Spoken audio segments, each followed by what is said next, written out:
여러분 반갑습니다. 정박사입니다. 참 어제도 시장이 굉장히 무거운 모습 속에서 마무리가 되었는데 오늘 시장도 굉장히 좀 어렵고 답답한 흐름 속에서 좀 마감이 된 것 같아 심적으로 굉장히 좀 아쉽고 답답한 마음이 많이 있습니다. 저야 뭐 그냥 단기든 스윙이든 뭐 하고 있기 때문에 사실 지금 시장에서 별 피해는 뭐 그렇게 크게 와닿고 그러지는 않아요. 솔직히 시장이 그렇게 어렵다라고 생각도 많이 들지 않습니다. 개인적으로는 그만큼 이제 시장의 환경 변화를 지금 보면서 대응을 하고 있기 때문에 사실 그렇게 어렵다라고는 느끼지는 않지만 시장의 하락의 무게는 굉장히 크다라고 생각을 합니다. 전략적으로 시장이 하락을 할 때 어떠한 방식으로 나는 매매를 할 것인지, 그리고 매수 상승장에서는 신호 어떤 발생. 어, 매매 원칙을 가지고 매매할 것인지, 그런 부분을 우리 청취자님들은 하나하나 정립이 계시는지 사실 잘 모르겠지만, 그게 이제 이런 각각의 장세마다 생존 전략이라고 할게요. 이러한 생존 전략이 분명히 존재할 거라고 저는 생각을 해요. 그만큼 이 지금 시장이 굉장히 혼탁하고 좀 혼란스럽고, 그리고 결코 쉬운 시장이 아니다라는 거죠. 그래서 언제 뭐 기회가 된다면 라이브 방송에서 그런 거를 하나하나 좀 풀어드리고도 싶습니다. 그만큼 지금 시장에서 무리할 시장은 아니고, 방향성을 정확히 잡지 못했다면 그 방향성, 즉 섹터에 대한 부분이 우리 청취자 여러분들이 확실히 섰을 때 매매를 하시는 게 좀 좋은 부분이지 않나라고 생각이 들어요. 자, 좀 다소 무겁게 이야기를 한 것 같습니다. 자, 그럼 오늘 시황 들어가도록 하죠. 자, 전일 미 증시를 보면 다우 지수가 올해 들어 가장 큰 폭으로 좀 하락을 한 날입니다. 뭐 다우 지수야 뭐 꾸준히 상승을 했기 때문에 이제 뭐 하락이 그렇게 많은 부분은 아니었는데, 비교적 큰 폭의 하락을 좀 보였었고, 나스닥은 오히려 하락폭을 좀 축소를 하면서 좀 마무리가 됐었죠. 보면은 뭐 장중에 마이너스 2%까지 떨어졌다가 나스닥은 하락을 축소했는데, 오히려 다우가 좀 폭락을 하는 등 약간 좀 혼조세 모습 속에서 좀 진행이 됐던 것 같아요. 또 대부분의 업종들은 빨간 모습까지 보이면서 전반적으로 이 인플레이션 관련된 종목군들까지 다 안 좋은 흐름으로 좀 마감이 되었습니다. 그에 따라서 국내 증시 당연히 시가부터 영향을 받을 줄 알았는데, 생각보다 시가에 많이 떨어지지 않았다라는 점이 저는 오히려 오늘 시장이 조금 안 좋게 갈 확률이 높겠구나라고 확신을 많이 했던 부분이고요. 당연히 오늘 시장은 좀 더 빠졌어야 됐습니다. 시가부터 더 빠졌어야 되고, 어제도 그 정도의 매도의 강도가 있었다면 추가적인 하락이 있었어야 됐는데 생각보다 많이 안 빠졌기 때문에 아, 물량을 줄이고 주의를 해야 될 수밖에 없는 시장이다라고 여러분들은 생각을 했었어야 되지 않나라고 생각이 들어요. 어제 국내 증시가 마감을 하고 중국의 이 소비자 물가지수 CPI가 발표가 됐었는데 6.7%로 나왔죠. 네, 전년 동기 대비해서 2.4%가 증가하는 등 중국에서 이 물가가 치솟고 있다라는 점이 미국에게는 굉장히 부담으로 작용을 할 겁니다. 우리가 단순하게 생각을 해서 지금 현재 지표들이 이렇게 올라가니까 인플레이션 우려가 되겠다라고 그냥 넘길 일이 아니라, 전 세계의 대부분의 물건, 저가품은 어디서 오죠? 중국에서 옵니다. 중국에서 오는 이 중간재 산업재들이 값이 올라가서 그에 따라 가격이, 이제 완제품 가격이 점점 올라가게 된다면 이 소비자 물가는 활적으로 늘어날 수밖에 없는 구조가 될 수밖에 없죠. 즉 말 그대로 시장에서 우려하는 인플레이션이 현실로 지금 다가오고 있는 과정 중에 있지 않나라고 생각이 듭니다. 이게 이제 이번부터 물가 지수가 치솟기 시작을 해서 연쇄적으로 선진국이 올라가는 모습을 보인다면 이 물가에 대한 우려가 증폭될 것이고, 그러한 우려가 증폭이 된다면 네, 미국 연준의 이 조기 긴축이 작동을 하고, 그에 따라서 테이퍼링과 네, 금리 인상이 서둘러질 것이다라는 불확실성이 지금 시장에 퍼졌다라고 보여집니다. 사실상 지난주에 그런 말씀을 드렸어요. 옐런은 정말로 경고를 한 거다. 옐런은 경고를 했고 시장에 신호를 준 게 확실하다. 저는 그렇게 생각을 하고 싶다라고 말씀을 드렸는데요. 분명히 그냥 생각 없이 한 말은 아니었고 생각 없이 이 녹화를 해서 올렸을 일은 아니었을 거라고 생각을 합니다. 굉장히 좀 시장 경계를 하면서 네, 시장을 봐야 될 부분이라고 생각을 하고 어제 국내 증시에서 2조 7천억이라는 이 자금을 외국인이 팔았죠. 어제 2조 7천억이 아니죠. 3조 5천억 정도가 매물이 나왔으니까 어제 그 중에 이제 외국인이 3조 정도 팔았고 선물을 어제도 1조를 가까이 때렸었는데 이틀 동안 8조라는 돈을 국내 증시에서 팔았습니다. 적은 자금은 아닙니다. 굉장히 짧은 기간에 8조라는 매물이 나온 거는 굉장히 좀 드문 일이고요. 드문 일이고 이렇게 된다면 이 매물대를 넘기기 또한 굉장히 어렵게 될 가능성이 저는 높다라고 생각을 합니다.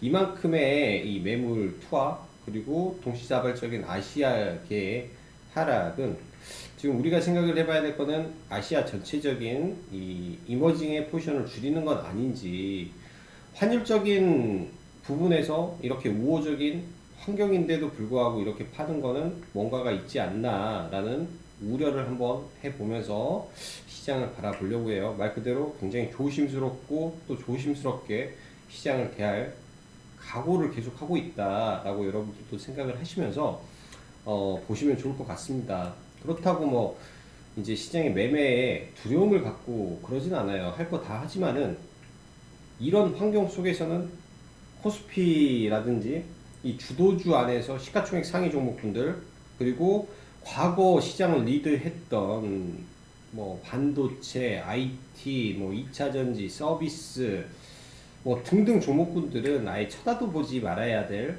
시점이기 때문에 그런 종목군들 조심하고 새롭게 지금 뭐가 떠 있는지 새롭게 바닥에서 자금이 들어오는 종목군들에 집중하는 게 저는 좋다라고 생각을 합니다. 한 2주 정도 소비 섹터, 뭐 원자재, 그리고 조선 이런 쪽을 계속 봤었고 이제 는 네, 전부 다 조심을 하면서 좀 볼 텐데 새로운 섹터도 분명히 있겠죠. 건설 쪽도 조금 다시 중소형 건설주가 좋은 자리에 온다면 건설 쪽도 좀 봐볼 생각입니다. 그래서 종목군들을 좀 압축을 하고 이번 기회에 이 포트폴리오를 재정비할 수 있는 좋은 기회로 좀 삼았으면 좋겠네요. 자, 말이 좀 길었네요. 자, 오늘 시장 보면 국내 증시 장중에 이제 지속적인 매물이 출하되면서 하락을 좀 보였었는데 오후 12시가 넘으면서 급격한 하락을 좀 보였죠. 이 부분은 대만이 사실 고작 10명이 코로나에 확산이 됐다고 2단계 이 봉쇄 조치를 격상을 한다라고 했습니다. 단지 이 이후로 마이너스 8%까지 빠졌다. 좀 이해할 수 없는 내용이고요. 거의 TSMC가 장중에 하한가까지 보이면서 정말 코로나 발생 이후에 최악의 하락, 최악의 증시가 대만에서 나왔죠. 이런 만큼의 하락이 없었기 때문에 굉장히 좀 아시아 시장 전체에 뭔가 문제가 생길 수 있나 라는 생각까지 좀 했던 하루고요. 그 영향에 따라서 국내 증시 및 일본 증시도 추가적인 하락이 좀 나왔다라고 보여집니다. 사실 이 정도 영향, 그러니까 주변국의 이 정도 하락에 우리나라가 거의 하락이 이 정도뿐이 아니었다. 이것도 조금 의심이 가요. 더 빠졌어야 되는데 어제 시장도 더 빠졌어야 됐는데 안 빠졌고 오늘도 더 빠졌어야 됐는데 안 빠졌다. 그러니까 반대로 이런 부분 때문에 좀 개인적으로는 조심스러워지고 있다라고 보시면 좋을 것 같아요. 시장이 빠져야 될 자리라면 그냥 시원하게 밀리는 게 이제 주가 지수의 반등에도 훨씬 좋은 겁니다. 네, 차라리 반등도 빠르게 나오고 시장 회복도 굉장히 빠르게 나오겠지만 지금처럼 가랑비에 옷 젖듯이 빠지다가 지지선이 붕괴되고 그래서 그 붕괴되면 그 붕괴된 자리를 막 갭으로 막 뛰어서 막 하락해 버리고 그런 모습들이 지금 코스피 우량주 안에서 자주 발견이 되고 있어요. 그래서 좀 조심해야 되고, 매물만 쌓이는 악순환이 되기 때문에 지금 시장의 하락의 방식이 그다지 좋은 것 같지는 않습니다. 자, 코스피 기준으로 좀 시장을 보죠. 코스피 기준 오늘 삼성바이오로직스, HMM 및 자동차 업종을 제외하면 거의 대부분의 종목군이 빠졌다라고 보면 될 것 같고, 코스닥 기준 성장 섹터는 사실 전부 하락을 좀 맞았어요. 단지 일부 테마주만 활기 뛰면서 돈이 몰리는 쪽에 또 몰리는, 즉 하락장에서는 말 그대로 돈이 쏠리는 쪽으로만 계속 가기 때문에 그런 테마로서만 돈이 도는 모습만 보였다라고 보시면 될 것 같습니다. 장 초반 곡물가 급등에 뭐 관련 사료 종목군들이 좀 강세를 좀 보였었고, 삼성 바이오로직스 관련해서 저는 오늘 한 두 차례 정도 매매를 했었는데, 일단 이 신문에 대문짝만하게 일면에 많이 나오더라고요. 삼성이 화이자 CMO를 따서 8월달부터 대량 생산에 들어간다라고 나왔는데, 장전에 공시에는 우리는 그런 사실이 없다. 하지만 시장에서는 이거를 그냥 믿는 것처럼 주가가 좀 많이 올랐습니다. 그래서 관련된 종목군들도 한 차례 시세를 줬었고요. 그래서 이런 부분은 지속 그러니까 추적을 해보면서 관심을 가져야 될 것 같고, 또 장중에 두나무의 우선주를 보통주 전환을 좀 요청을 했다라는 이슈와 함께 관련주들이 굉장히 좀 강하게 올라왔는데, 지금 이제 시장에 주도 테마가 없다 보니 에이티넘 인베스트먼트라든지 좀 오늘 강한 흐름을 좀 보여주었다라고 보여집니다. 시장 대비 강했던 종목이 더 강한 모습이라고 좀 보시면 될 것 같아요. 우리 기술 투자도 사실 시장보다는 많이 안 빠졌기 때문에 이런 반등이 나왔고요. 하나투자증권 우도 마찬가지죠. 시장보다 굉장히 강한 상태에서 좀 반등이 강하게 나왔다라고 보여집니다.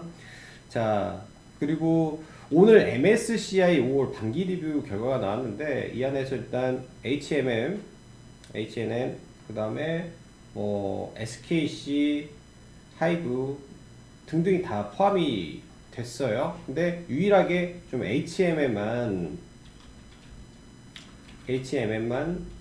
추가적으로 좀 강세를 보이면서 아직까지도 시장 주도의 모습을 좀 보여주고 있습니다. 그래서 HMM 정도만 지금 굉장히 시장에서 강하다라고 보여주고, 얘가 꺾이면 일단 시장이 다 꺾인다라고 봐야 될 것 같아요. 그 정도로 지금 HMM이 시장 전체의 최고의 주도주의 모습을 보이고 있기 때문에 HMM이 꺾이는 순간 지수가 꺾인다라고 약간 생각이 들 정도로 강한 모습을 좀 보여주고, 자, 내일 K반도체 전략 회의를 앞두고 이 관계 있는 회사들이 좀 강세를 보였다라고 생각을 합니다.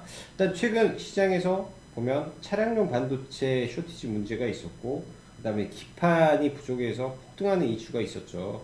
그럼 차량용 반도체 관련된 종목으로는 뭐 지속적으로 언급을 드렸던 텔레칩스, 어부부 반도체 등이 있고요. 파운드리는 DB하이텍이 되겠죠. 그 다음에 이 PSMC라는 회사가 이 리드 프레임 관련 회사, 즉 리드 프레임도 차량용 반도체 관련된 부품이기 때문에 그런 부분이 엮여서 PSMC도 오늘 강세를 좀 보였다라고 생각을 합니다. 텔레칩스 지속적으로 관심 있고 본다라고 말씀드렸죠. 저희도 오늘 시장 무너질 때 어제부터 계속 텔레칩스를 중심적으로 사서 좀 가지고 넘어가고 있습니다. 자, 그리고 모더나의 2차 자문회의에 내일 또 결과 발표를 앞두고 관련해서 종목군들 강세인데, 최근 시장 보면은 여전히 백신 관련주들 보면 여전히 백신 섹터가 강세예요. 강세. 그러니까 CMO라든지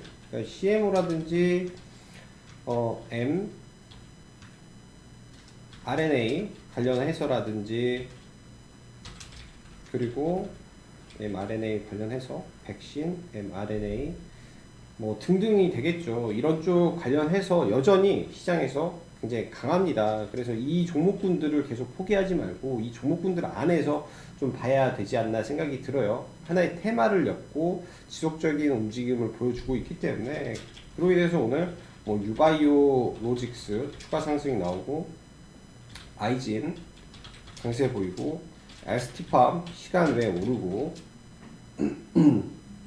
시장 대비 대부분의 종목군들이 강했다라고 할 수 있지 않나라고 생각이 듭니다. 자, 그리고 GTX D라인 아니구나. GTX D라인 말고 경부선 관련해서 특수건설을 지속적으로 언급을 드리는데요. 특수건설 일단 하나의 이 중요한 테마가 될 걸로 예상을 하고 6월달 네, 정확한 계획 발표가 있기 때문에 대장만 네, 지속적으로 관심을 가지면 좋겠다고 보여집니다. 그래서 여러 가지 종목을 다 본다면 이 매매도 다 할 수 없을 뿐더러 이 집중이 잘 안 될 가능성이 높습니다. 그래서 시장의 중심이 되는 종목군들로 최대한 압축을 해서 시장을 보시면 좋을 것 같고, 이런 하락장에서는 이 하락장에 맞는 매매 방법이 있어야 돼요. 특히 이런 하락장, 어려운 시장에서 생각을 심플하게 바꾸시면 도움이 많이 됩니다. 네, 상한가 간 강한 종목, 시장에서 제일 강한 대장주만 눌림을 한다고 마음을 먹고 대응하시면 되고, 네, 시장이 돌아왔을 때 그때 다시 대형 우량주를 공략하면 저는 괜찮지 않을까 생각을 합니다. 요 며칠 그래서 스윙 종목에 대해서는 사실 고민을 안 해요. 왜? 안 하려고 하니까. 스윙 종목에 대해서 고민을 안 하고 굉장히 짧게 치려고 마음을 먹고 시장을 보니까 굉장히 좀 편한 느낌이 많습니다. 여러분들도 이 위기만 잘 넘기면 되지 않나 생각이 들어요. 자, 지수 보면서 하나하나 좀 넘어가 보도록 하겠습니다. 지수 보고 종목군 보고, 자, 일단은 해외 증시 한번 보면요. 이게 대만 각권 지수죠. 대만 각권 지수인데 오늘 마이너스 8.5%까지 빠지는 등 굉장히 좀 무서운 모습이 나왔습니다. 과거 이 2000년 초반이죠. 이 코로나 터질 때 이 하락의 각도만큼 무섭게 빠졌기 때문에 지금의 이 대만의 증시의 하락의 폭이 엄청난 거지 않나라고 생각을 해요. 이때도 뭐 빠질 때 5% 빠졌고, 이때 빠져야 몇 프로야? 7%. 근데 이 당시보다 하락의 폭이 더 크게 떨어졌기 때문에 굉장히 좀 무서운 하락이 나온 거는 맞습니다. 이거에 대비해서 국내 증시 사실 저는 전혀 안 빠져버렸다라는 게 좀 신기할 정도예요. 같은 이 IT 반도체를 하는 섹터고 같은 이 성장 산업을 하고 있는 나라에 폭락이 나왔는데 이 정도에서 버텼네? 오히려 의심을 좀 해보고 있습니다. 그만큼 국내 증시가 많이 안 빠졌다라는 거고요. 지금 이제 코스피 증시 자체도 여기에서 생각보다 많이 안 밀린 것 같지만은 이 대형 우량주들을 시가총액 상위부터 내려보면은 삼성전자도 아주 중요한 위치에서 지금 대롱대롱 매달려 있죠. 평상시 같으면 이평선의 첫 자리에서는 저는 매수를 아마 들어갔을 겁니다. 이런 순간이죠. 이게 이평선을 정배열해서 이렇게 돌려놓은 첫 자리 같은 거는 매수를 했을 건데 지금 이렇게 내려오면서 매물을 쌓아놓고 떨어지면은 이 이평선이 강한 저항이 돼버릴 수가 있어서 매수를 지금 못하고 있습니다. SK 하이닉스도 마찬가지예요. 121선 이평선을 그냥 지지를 안 받고 붕괴시키고 추가 하락을 굉장히 크게 해버리죠. LG화학도 마찬가지입니다. 이평선의 첫 자리, 그러니까 이평선의 지지를 안 보고 대응을 해야 될 정도로 지금 시장이 이 대형주에서 많이 밀렸고요. 네이버도 오늘 장중에 회원님들한테도 그랬어요. 원래 같으면 이런 구간에서 뭐 첫자리 매매를 해볼 수 있겠지만 지금의 이평선의 이 신뢰도가 굉장히 낮기 때문에 대형주를 건들면 안 되지 않나 라고 생각이 든다라고 말씀드렸어요. 네이버 같은 경우는 다른 종목군들 보다는 그래도 양호한 수준이기 때문에 이런 갭 구간을 한번 나중에 노려볼까 하는 생각을 하고 있습니다. 이 더 빠졌을 때 이 갭 하단에서 정도는 한번 봐보지 않을까라고 생각을 하고요.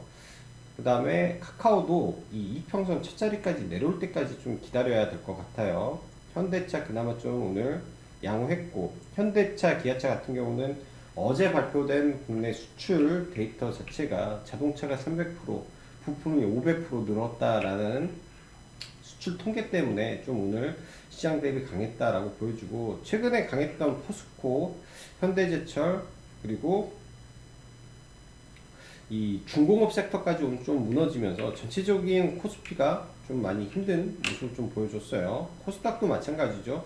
지금 셀트리온 계열도 힘들고 거의 올라가는 섹터가 많이 없이 이 테마주 위주의 흐름이 많습니다. 테마주 위주의 흐름이 많고, 최근 이제 좀 시장에서 판이 바뀐 게 이 소비 섹터, 휠러홀딩스라든지 한세시럽이라든지 더네이처 홀딩스, 뭐 의류라든지 크리스 FNC 이 의류라든지 전부 다 지금 색깔의 질이 소비, 유통으로 많이 바뀌었기 때문에 시장이 만약에 좀 더 빠졌을 때 종목이 밀리더라도 소비 유통으로 저는 지속적인 이 매수와 대응을 하는 게 현실적으로 맞는 시장이다라고 생각을 합니다. 그래서 그렇게 좀 봐야 될 것 같고요. 수급으로만 놓고 보면 오늘 수급으로만 놓고 보면 정말로 이틀 동안 많이 팔았어요. 외국인들이 어제 현물로 2조, 오늘은 현물로 2조 7천억, 어제도 이 선물에서 1조, 오늘은 선물에서 1조 2천억이기 때문에 보면은 거의 5조에다가 뭐 2조 3천억이니까 7조를 팔았네요.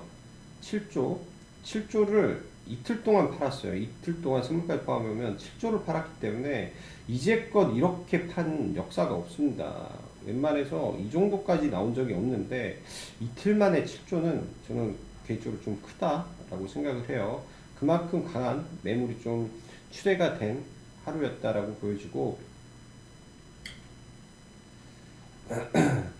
자, 종목군들 좀 보면서 넘어가도록 하겠습니다. 자, 현대백화점부터 하나하나 보죠. 현대백화점. 자, 오늘 현대백화점은 저희는 차익 실현을 오늘 했고요. 개인적으로 좀 밀리면 하단에서 다시 잡아보려고 합니다. 기준은 9만원 이하권으로 생각을 좀 하고 있고, 자, 최근에 이 골프 관련해서 종목군들이 굉장히 좋은데, 골프 관련된 종목을 한번 쓱 훑어보는 것도 좋지 않나 생각이 들어요. 먼저 골프존 실적이 굉장히 좋고, 지난번에 저희는 이 자리에서 매매를 했었습니다. 이 자리 이날 매매를 하고 지금 매매를 안 하고 있는데, 이때도 이 실적적인 펀더멘털이 굉장히 뛰어난 회사다 라고 말씀드렸어요. 그래서 여러분들이 이 리포트라든지 한번 찾아보시면 좋은 내용이 많이 있을 것 같고, 기준점을 저는 92,000원 라인으로 잡으시면 좋을 것 같아요. 그 다음에 골프존 뉴딘홀딩스라고 먼저 치고 가는 종목이고, 이제 갭을 만들고 완전 신고가를 만들었죠. 얘가 이제 이 갭을 메꾸고 다시 가는지 지켜봐야 된다라고 보여집니다.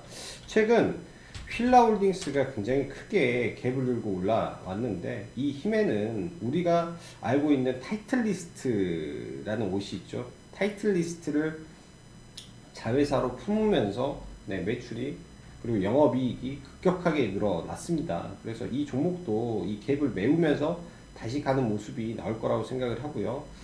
이 좀 시총이 작은 카스텔바작이라는 또 형지그룹의 골프 의류를 판매하는 회사가 있죠. 프랑스 디자이너가 만든 회사를 형지가 인수를 해서 이제 카스텔바작이라는 게 있는데, 시가총액이 좀 낮아요. 근데 골프 쪽에서 괜찮은 모습을 보여준다면 테마로도 올라갈 가능성이 좀 있겠다라고 보여집니다. 자, 크리스 FNC 골프, 여성 골프 관련 주고요. 얘도 최근에 시장이 무너졌음에도 불구하고 굉장히 강한 모습을 보여주죠. 지금 이제 강하게 올라왔기 때문에 한 번 정도 밀렸을 때, 한 번 정도 밀렸을 때 이런 지지와 저항 구간을 노려서 매매를 해 보시면 저는 좋을 것 같습니다. 크리스 FNC, 그리고 뭐 나머지는 아난티나 등등 한번 돌려보시면 좋지 않나 라고 생각이 들어요. 돌려보시면 좋지 않나. 자, 오늘 STX 중공업 계속 관심 종목으로 봤었는데 기술적 반등이 오늘 크게 이제 나왔습니다. 그래서 여기에서 이제 뭐 추가적으로 이 종목은 리뷰는 안 할까 생각을 하고 있고요. 태용로직스 그리고 특수건설. 특수건설도 사실 오늘 매수 의견을 회원님들한테 드렸어요. 매수 의견을 드렸는데 이 하단을 살짝 또 한 50원 차로 매수 체결이 안 돼서 일단은 종목을 좀 못 사고 좀 넘어갑니다. 이 종목 만약에 조정을 받으면 잡아야 될 종목이라고 저는 생각이 들기 때문에 봐야 되고요. 텔레칩스 같은 경우는 하단에서 잘 매수를 해서 일단 수익권에 가지고 좀 넘어가고 있어요. 오늘 마이너스권에서 잡았기 때문에 이 전체적인 거는 수익인데 일단 내일 K 반도체 관련된 회의가 어떻게 가느냐에 따라서 추가 상승을 할지 아니면 이 자리에서 매도를 해버려야 될지 고민만 하면 될 것 같습니다. 텔레칩스는. 자, 그리고 ST팜과 아이진 뭐 종목군들이 있죠. ST팜과 아이진. ST팜은 지속적인 관심이 좀 필요해 보이는데 최근에 이 mRNA 관련해서 이제 삼성 바이오로직스가 오늘 큰 폭의 상승을 좀 보이면서 가능성을 좀 보여줬는데 삼성 바이오로직스랑 좀 연관되고 또 mRNA 백신 관련된 리보핵산 서비스를 지금 국내에서 유일하게 하고 있는 서린바이오라는 회사가 있어요. 오늘 갭도 크게 뛰었고 하나의 박스권을 돌파를 해주기 위해서 움직이는 종목인데 개인적으로 오늘 서린바이오는 매매를 해서 나름 수익은 많이 냈습니다. 시초가부터 들어가서 추가 매수까지 해가지고 나름 수익은 좀 냈던 종목인데